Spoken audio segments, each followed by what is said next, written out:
everyone, and welcome to the Week 2 edition of Instant Replay, where I give you my take on the most controversial calls of the weekend. I'm Simon Borg. We start in Seattle, and the stunning win by the Quakes at CenturyLink. But for a moment, it looked like the visitors were in a bad spot when Quakes defender Victor Bernardes got a straight red for this kick on Michael Azira.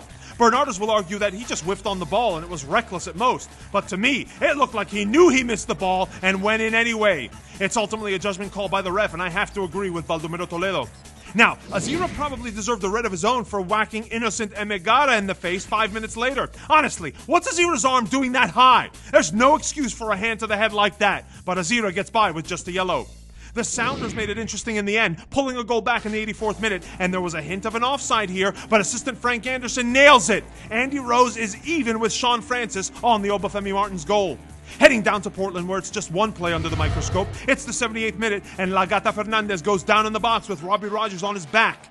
There's nothing there. Good no call by referee Eladio Grajeda.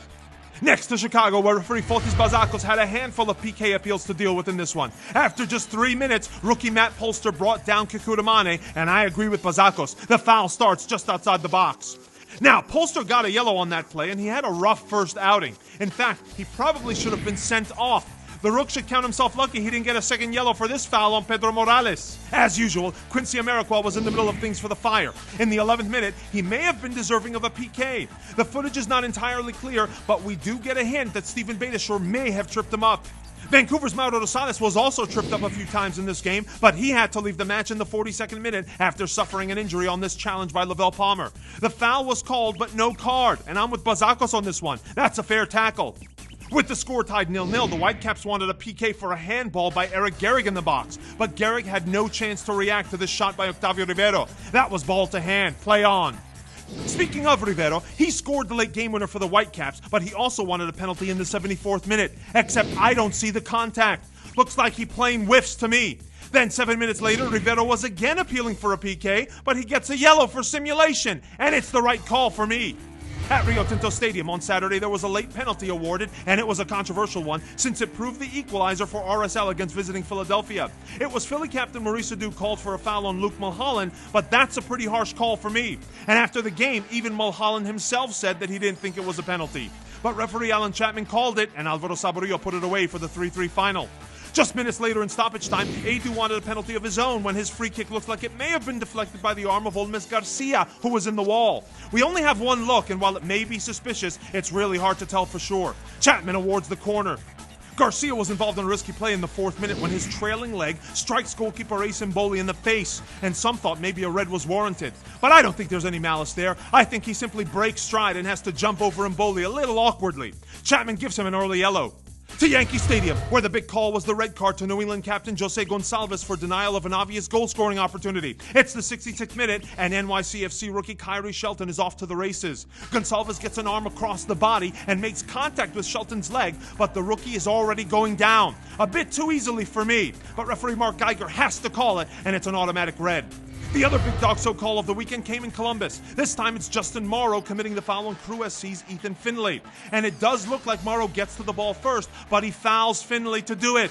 On the lunge, Morrow's left leg clips Finlay to bring him down. Referee David Gantar initially showed the red to the wrong guy, before ultimately finding Morrow. One of the turning points in the FC Dallas-Kansas City match came on the go-ahead goal for the home side. On the freeze frame, you see there are 5 Dallas players in an offside position when the cross leaves the foot of Michel. But assistant Eric Boria doesn't raise his flag, and it's a second goal for Blas Perez.